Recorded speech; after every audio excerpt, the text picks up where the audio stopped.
자, 월요일에 전해드리는 코너죠. 귀로 듣는 창업 정보 시간입니다. 오늘도 안정환 창업 컨설턴트와 함께합니다. 안정환 창업 컨설턴트님, 안녕하세요. 네, 안녕하세요. 네, 지난주부터 계속해서 2025 한국이 열광할 세계 트렌드를 살펴보고 있는데 오늘은 어떤 내용을 소개해 주시나요? 자, 이번에는 4장 스마트 커스터마이징이라고 해서 기술과 데이터 분석을 통해 개인의 요구를 세밀하게 반영하는 서비스로 소비자의 경험을 혁신적으로 변화시키는 이야기를 해드리겠습니다. 네. 오늘 방송에서는 일상생활과 웰니스 분야에서 세계적으로 주목받고 있는 사례와 한국의 적용 사례를 살펴보고 이러한 기술이 가지는 장단점과 미래 전망까지 다루겠습니다. 네. 코트라에서 발간하는 2025 한국이 열광할 세계 트렌드 오늘 마지막 장을 살펴볼 차례인데 스마트 커스터마이징 기술에 대해서 살펴본다고 해주셨어요. 이 스마트 커스터마이징이라는 게 어떤 건지 다시 한번 좀 짚어주실까요? 그러니까 똑똑하게 커스터마이징 개인 맞춤으로 해준다 이런 뜻으로 보시면 되겠습니다. 기존의 대량 생산을 통해 가지고 사람이 맞췄죠. 이제 앞으로 인공지능이 사람한테 맞추는 기술이 온다는 것입니다. 그렇군요. 이 4장 스마트 커스터마이징에서 어떤 내용들이 나오나요? 오사카 운전 중에 부모 대신 우는 아이 달래주는 로봇, 멕시코시티 소기업의 디지털 전환을 돕는 맞춤형 CRM, 요하네스버그 작고 느린 노란 택시, 브뤼셀 스마트 홈체가 삽입된 충전식 콘택트 렌즈, 뉴욕 나만의 치과 주치 덴탈 AI, 항저우 AI가 관리하는 정신건강, 싱가포르 AI가 바꾸는 싱가포르 의료 서비스 등등이 나옵니다. 네, 스마트 커스터마이징을 어떻게 활용을 했을지 그 흥미로운 제목들이 지나갔는데 자, 도시별로 사례를 살펴보겠습니다. 첫 번째는 오사카 운전 중에 우는 아기를 대신 달래주는 로봇이 있다고요. 이 내용 좀 자세히 살펴볼까요? 자, 이런 게 진짜 우리 애기도 어렸을 때 있었으면 참 좋았을 것 네. 같은데 그 애들이 차 타면은 두 종류예요. 자는 애든가 계속 우는 애가 있어요. 그래서 우는 애들 같은 경우는 감당이 안 돼요. 그러니까 오사카의 그 로봇은 빨간 털인형 형태로 AI 음성 분석과 감정 인식 기술을 결합해서 아기의 울음소리를 분석합니다. 이 로봇은 울음의 패턴을 통해 아기가 배고프거나 피로하거나 불편함을 느끼고 있는지 판단하고 자장가를 재생하거나 부드러운 진동으로 아기를 안정시킵니다. 와, AI가 이 음성을 분석해서 아기가 어떤 상태인지 파악을 할 수가 있는 거네요. 그렇습니다. 와, 초보 부모에게 정말 좋은 기술이지 않을까 싶은데 이게 어떤 원리로 가능한 건지 좀 신기합니다. 어떤가요? 자, 우선 로봇의 인공지능이 아이에 대한 기본적인 데이터에 수집을 해서 아이의 움직임에 따라 반응을 하는 겁니다. 여기에 아기에게 까꿍 이렇게 하는 거 있죠. 손으로 얼굴을 가리고 보여주는 형태로 아기가 잘 때까지 놀아준다고 합니다. 저는 이게 처음에 디스플레이로 만들어진 건 줄 알았어요. 네. 그게 아니라 그냥 인형 자체가 로봇이 움직이는 거예요. 와, 아기의 경우에도 심심하지 않아서 울지 않는다고 합니다. 요 기술이 그대로 또 발전한 게 있는데 더 나아가서 노인들의 말벗이 되는 로봇도 있다고 합니다. 네. 우는 아이를 달래고 돌보는 역할에서 나아가서 노인의 말벗이 되기도 한다고요. 예. 어떤 역할을 하나요? 반려로봇 니코모라는 건데요. 이건 마치 일본 애니에 나오는 분홍색 슬라임 덩어리처럼 생겼는데 털이형이에요. 이것도. 네. 이 인형 안에 대화형 인공지능이 탑재해 있어서 노인들의 말벗이 되어준다고 합니다. 그리고 장시간 대화가 없거나 위급 상황이 발생했을 경우 구급대에 연락하도록 되어 있다고 합니다. 일본에서는 아톰을 비롯한 로봇에 대한 긍정적인 인식이 많아서 많이 사용되고 있다고 합니다. 네, 돌봄 문제 참 해결해야 되는 사회적 문제인데 이걸 로봇이 지금 벌써부터 이렇게 대체를 하고 있다고 하니까 기술이 발전을 했다는 게 참 실감이 됩니다. 우리나라에서는 이런 기술들을 어떻게 활용하고 있나요? 자, 한국에서는 AI 기반 스마트 베이비 모니터가 대표적입니다. 이 제품은 아기의 울음소리를 실시간으로 분석해 부모에게 알람을 보내고 필요한 경우 영상을 녹화를 통해 아기의 상태를 모니터링할 수 있습니다.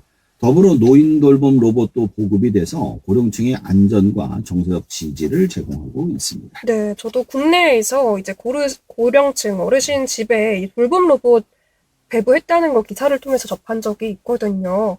이렇게 적용이 되고 있군요. 다음 사례로 넘어가 보겠습니다. 멕시코시티의 맞춤형 CRM인데 좀 생소합니다. CRM, 이거 어떤 내용인가요? CRM이 이제 경영에서만 쓰는 용어예요. 커스터머 릴레이션십 매니지먼트의 약자로 고객 맞춤형 경영을 뜻합니다. 멕시코 시티의 CRM 시스템은 중소기업을 위해 고객 맞춤형 솔루션을 제공합니다. 이 시스템은 고객의 구매 패턴을 분석해 재고 관리를 지원하거나 자동으로 개인화된 마케팅 캠페인을 실행해 매출을 증대시킵니다. 예를 들어 특정 고객군에만 혜택을 제공하거나 맞춤형 추천 상품을 제안하는 방식으로 운영되죠. 대부분의 광고는 광고 대상을 특정하지 못해서 대량의 광고를 해서 손해가 크지만 이 경우 비용을 대폭 줄일 수 있습니다. 저희 같은 경우에도 회원이 88,000명인데 네. 이 회원을 지금 보면 특정 타겟을 못 만들고 있어가지고 문자를 대량으로 뿌리고 있어요. 근데 이거를 어떻게 하냐면 만약에 문제집을 사야 되는 학생들이 있다. 그러면 그 문제집을 사야 되는 게 뭐뭐가 나왔다고 개별로 보내주는 겁니다. 네. 그렇다면은 굉장히 그 타겟팅이 높으니까 와서 구매하기가 편하겠죠. 아, 개인의 정말 맞춤형된 마케팅을 제공을 하는 거군요. 기업 입장에서는 효율적으로 광고를 할 수 있어서 좋을 것 같고, 소비자 입장에서는 소비를 멈출 수가 없을 것 같다는 생각도 듭니다. 우리나라의 경우에는 이 CRM 시스템이 어떻게 활용되고 있을까요? 한국에서도 전자상거래 플랫폼과 연계된 CRM 서비스가 활성화되고 있습니다. 가장 대표적인 게 소상공인진흥공단에서 고객 관리에 대해서 신용카드와 스마트폰으로 확인을 해서 성병, 연령별로 알려주고 있습니다. 소상공인들이 이를 통해 고객 데이터를 분석해 할인 쿠폰을 발송하거나 생일 메시지 전송 등 맞춤형 서비스를 제공하고 매출 증대 효과를 보고 있다고 합니다. 생일에 맞춰서 다양한 할인 이벤트나 광고가 오기도 하는데 이것도 이 CRM의 일종인 거네요? 그렇죠. 저희 서점만 해도 그게 있어요. 생일자 문자 보내기 서비스가 있어서 그분들한테 오시면 무슨 선물을 드립니다. 이런 식으로 하고 있거든요. 근데 이제 이 부분을 그전에는 일일이 찾아가지고 했다면 지금은 기계가 자동으로 보내주는 거죠. 네. 지금 같은 경우에도 왜 인터넷에서 무슨 상품 검색해보면 사려고 검색해봤다가 다른 SNS에 그 상품 막 광고가 뜨기도 하더라고요. 그러니까 그게 이제 쿠키라고 하는 거거든요. 그러니까 내 흔적이에요. 그것을 가지고 묶어가지고 볼 때마다 쏘아주는 겁니다. 그것도 이 CRM의 일종인가요? 그렇죠. CRM의 일종인데 이거는 근데 보다 이제 통계학적 요소를 통해 가지고 집중해서 하는 거. 그거는 이제 그 사람이 봤던 걸 들여다봐서 하는 거고. 그렇군요. 다음은 남아공 요하네스버그의 택시와 관련한 내용인데 특별한 택시가 있나 봐요. 그러니까 우리나라도 원래 옛날에 그 소형 택시라는 게 있었어요. 그래서 가격이 싸고 중형 택시는 비싸고 그 위에 또 이제 고급 택시는 더 비싸고 이렇게 있었는데 지금은 다 없어졌죠. 거의 중형 택시만 있는데 가격을 남아공에서는 가격을 아주 싼 것부터 비싼 것까지 8단계로 나누어서 부를 수가 있다고 합니다. 각 단계별로 가격은 15% 차이가 나는데 13km를 가는데 중간 단계 일반 택시는 7,500원, 제일 싼 건 6,500원이라고 합니다. 제일 싼 택시의 경우 작고 노란색의 승객을 한 명만 태울 수가 있다고 해요. 남아공은 치안이 위험해서 짧은 거리도 차를 타야 하기 때문에 물가가 너무 올라서 이런 식으로 택시 가격을 차별화해서 많은 사람들이 이용할 수 있다고 합니다. 택시만 그런 게 아니라 전화요금도 차별화를 했다고 합니다. 전화요금을 어떤 식으로 차별화했을까요? 전화요금을 30일, 일주일, 1일 단으로 나누어 판매를 하고 있는데요. 데이터의 경우 30일 한도에 20GB가 15,000원인데 1기가 상품은 1,500원 정도로 판매를 하고 있다고 합니다. 물론 1시간씩 쓰는 게 훨씬 비싸지만 대부분 와이파이로 쓰고 필요할 때만 끄기 때문에 아끼기 위해서 쓴다고 합니다. 그렇군요. 택시 요금과 전화 요금도 이렇게 나눠서 가격대별로 나눠서 지금 판매를 하고 있는데 마트 같은 곳에서도 물건을 소분해서 판매를 하고 있다고요? 그렇습니다. 예를 들어 계란은 한 알 단위로, 과자도 낱개로 마트에서 판매를 하는데 상품의 인기가 있다고 합니다. 개별로 판매하는 게 같이 구매하는 것보단 단위 가격이 훨씬 비싸지만 과소비를 막고 필요한 물건만 사는데 아주 중요한 역할을 한다고 합니다. 우리나라 경우에도 1인 가구가 늘어나면서 이런 식의 판매가 늘어날 것으로 예상이 됩니다. 사실 편의점에서 이미 하고 있는 거죠. 가보면은 야채도 요만큼씩, 계란도 하나씩 이렇게 팔잖아요. 네, 말씀하신 대로 1인 가구 같은 경우에는 이제 마트에서 장 보려고 하면 버리는 게 많기 때문에 좀 망설여질 때가 많은데 이렇게 1인 가구 맞춤형으로 소분해서 판매를 한다면 자원 낭비도 줄일 수 있을 것 같고 긍정적인 점이 많을 것 같습니다. 다음으로는 벨기에 사례 살펴보죠. 브뤼셀에 스마트 홍채 렌즈가 있다고 하는데 이건 어떤 내용인가요? 저는 홍채 렌즈라고 그래가지고 그 VR 같은 걸 하는 건 줄 알았어요. 네. 처음에. 아니더라고요. 그 서양인들 특히 북유럽 사람들 같은 경우는 무홍채증 환자들이 많대요. 이게 뭐냐면 홍채의 색깔이 없는 사람들이 무홍채증 환자예요. 그래서 무홍채증 그 환자들을 위해서 스마트 렌즈를 가지고 만들었다고 해요. 그러니까 이게 기존에 홍채가 이제 늘어났다 줄었다 하면서 우리가 멀리 보거나 작게 보거나 이걸 하잖아요. 밝게 보거나 어둡게 보거나. 근데 그 역할을 못 해가지고 빛을 제대로 인식 못하기 때문에 이 스마트 홍채를 통해 가지고 어려움을 벗어나고 있다고 합니다. 그럼 이거는 말씀해주신 무홍채증 환자들한테만 사용이 가능한 기술이겠네요? 그렇지 않습니다. 기술은 그렇게 해서 시작을 했지만 일반적으로 시력이 나쁜 사람들의 경우에도 사용이 가능하다고 합니다. 예를 들어 일반적인 렌즈의 경우 시력 보정이나 눈의 색깔을 바꾸는 역할밖에 못하지만 스마트 렌즈의 경우는 노안, 근시, 난시 등으로 실시간으로 보정이 가능해 얼마든지 활용도가 높습니다. 게다가 국내에서는 눈물 속 포도당을 측정해서 당뇨병 환자의 상태를 관리하는 스마트 렌즈가 연구 중입니다. 그전에는 피를 냈어야 되잖아요. 근데 인체 중에서 피를 내지 않고 측정할 수 있는 게 바로 눈이거든요. 네. 또한 정부와 의료기관이 협력해서 이 기술의 상용화를 추진 중에 있다고 합니다. 와, 환자의 상태까지 파악을 하는 스마트 렌즈가 지금 사용이 되고 있는 거군요. 그렇습니다. 네, 놀랍습니다. 다음 사례는 뉴욕인데요. 이곳에서는 덴탈 AI를 활용하고 있다고요? 그렇습니다. 우리나라는 조금 그래도 의료비가 싼 편인데 네. 미국이나 캐나다 이쪽은 의료비가 어마어마하게 비싸요. 특히 치과 쪽은 캐나다는 전부 다 무료인데 치과만 유료예요. 근데 엄청 비싸요. 그래서 이제 뉴욕의 덴탈 AI 시스템 같은 경우는 개인 맞춤형 치과 서비스를 제공합니다. AI가 사용자의 구강 상태를 분석해 필요한 치료를 추천하며 예측 데이터를 바탕으로 치과 예약 및 관리까지 자동으로 진행하죠. 이 기술은 특히 치아 교정, 임플란트와 같은 고가의 치료를 효율적으로 관리할 수 있도록 돕고 있습니다. AI가 의사의 역할을 대신 하고 있는 거네요? 그렇습니다. 의사 같은 경우는 한번 차트를 볼 때마다 막 돈을 엄청 써야 되는데 네. 이거는 그렇게 단가가 많이 안 올라가니까 기술이 비용을 많이 줄여주죠. 한국에서도 이런 기술이 활용이 되고 있나요? 예, 국내에서도 AI를 활용한 스마트 치과 진단 서비스가 도입되고 있습니다. 병원에서 구강 엑스레이와 AI를 연계해 충치나 잇몸 질환을 조기에 발견하며 이를 기반으로 개인 맞춤형 치료 계획을 수립합니다. 여기서 재밌는 게 이 AI가 치과 의사보다 정확도가 높아요. 와, 무섭네요. 왜냐하면은 몇십 년, 몇백 년을 내려온 그 데이터를 어마어마한 걸 넣기 때문에 오진 확률이 훨씬 더 낮죠. 네, 정확도도 높고 또 아까 말씀해주신 대로 진료비가 또 저렴하다 보니까 여러모로 활성화되지 않을까 기대가 됩니다. 중국의 사례도 이어서 살펴보죠. 항저우의 AI 기반 정신건강관리라는 제목인데요.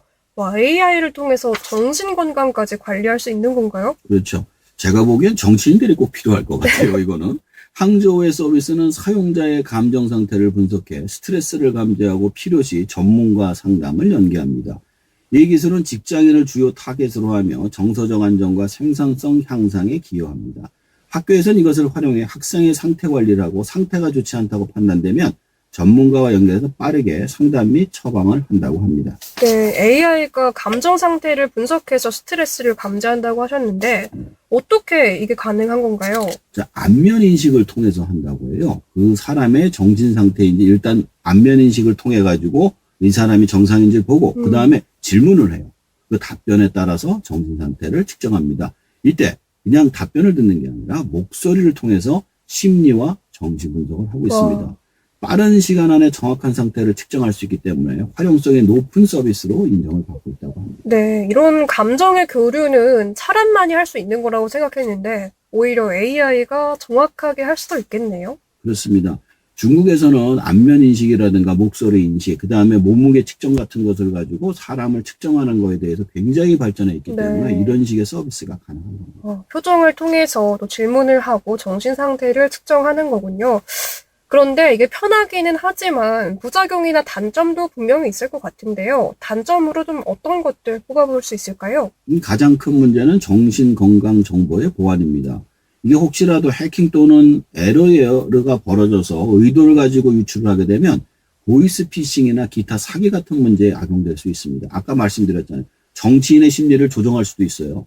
왜냐하면 그 사람 상태가 흔들려서 위험한데 그 사람을 옆에 가가지고 흔들어 놓는다. 그럼 이 사람이 다른 잘못된 결정을 내릴 수도 있는데 그 사람의 어떤 심리 상태도 뽑아낼 수가 있으니까 굉장히 위험한 거죠. 위험하고 무섭네요. 그렇죠. 그래서 관련 보안에 대해서 세부적으로 관리할 필요가 있다. 이렇게 말씀드리고 싶습니다. 네, 이제 마지막 사례인데요. 싱가포르의 AI 의료 서비스에 대한 내용이라고요.